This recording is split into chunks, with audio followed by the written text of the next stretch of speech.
Baik-baik ilmu adalah yang menjadikan seorang itu menjadi takut kepada Allah dengan ilmunya tersebut. Allah Subhanahu wa ta'ala berfirman di dalam Al-Quran, innama yakhshallaha min ibadihil ulama, yang takut kepada Allah hanya dari para ulama. Kemarin kita berbicara tentang ilmu yang bermanfaat, yang menjadikan hati itu lapang menerima kebenaran, ada sinar yang Allah titipkan di hati sehingga mudah menerima kebenaran dan kebaikan. Saat ini Imam Ibn Athaillah Sakandari menjelaskan bahasanya ilmu yang sesungguhnya itu yang menjadikan seseorang semakin takut kepada Allah. Jika ilmu tidak menjadikan seorang hamba takut kepada Allah, maka bukan ilmu. Dan tidak ilmu, biarpun sering dikatakan sebagai ilmu. Tidak pandang apakah itu ilmu agama atau ilmu yang lainnya.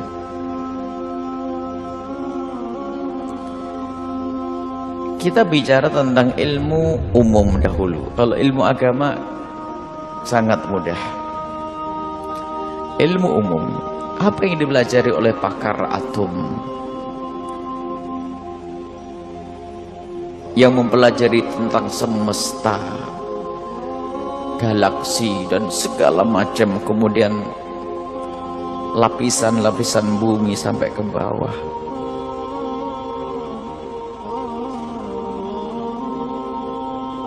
Itu adalah ilmu, kata. Tapi itu adalah ilmu, dan ilmu pengetahuan tentang sesuatu. Jika pengetahuan tentang sesuatu tidak membuahkan pengetahuan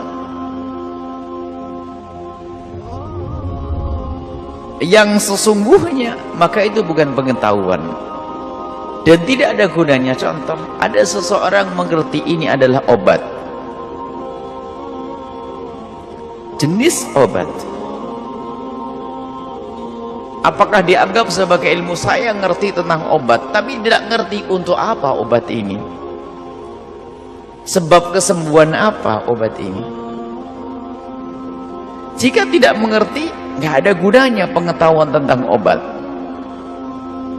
Jadi tahu sesuatu, maka baru akan berguna ilmu tersebut jika telah menunjukkan kepada sesuatu yang hakiki. Ada dal, ada madul. Ada yang menunjukkan dan ada yang ditunjukkan oleh hal tersebut.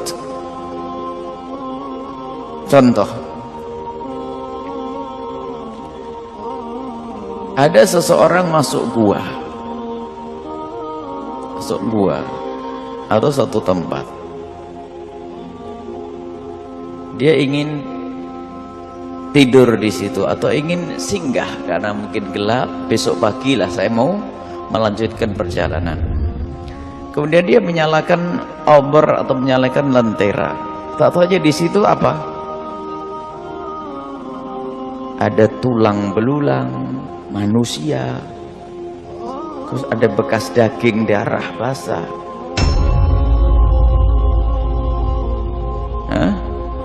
Tatonya di ujung sana ada harimau kecil, bayi harimau. Apa yang ada di otaknya?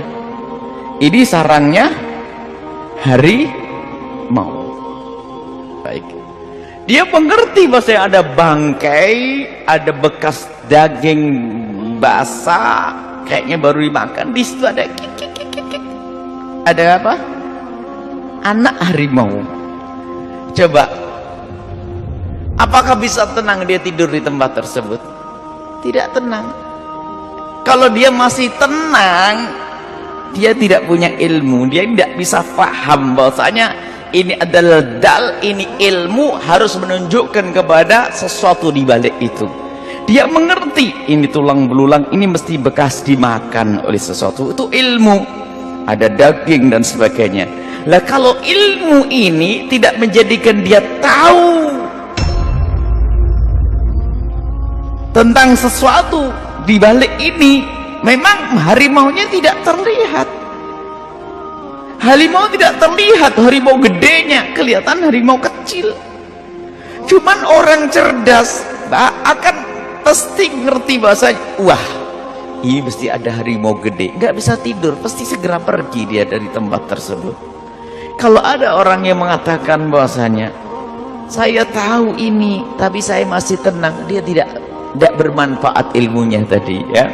Ilmunya tidak menjadikan dia takut kayak tadi itu. Jadi kenal tapi kok nggak ada pengaruh terhadap dirinya, jadi nggak berguna. Ilmu yang diketahui tidak berguna baginya. Dia tahu tapi tidak berguna. Dan begitu juga banyak ilmu-ilmu yang disaksikan, yang dilihat, nggak ada berguna. Kenapa? Tidak menunjukkan sesuatu yang hakiki, tidak menjadikan dia takut kepada Allah Subhanahu wa ta'ala.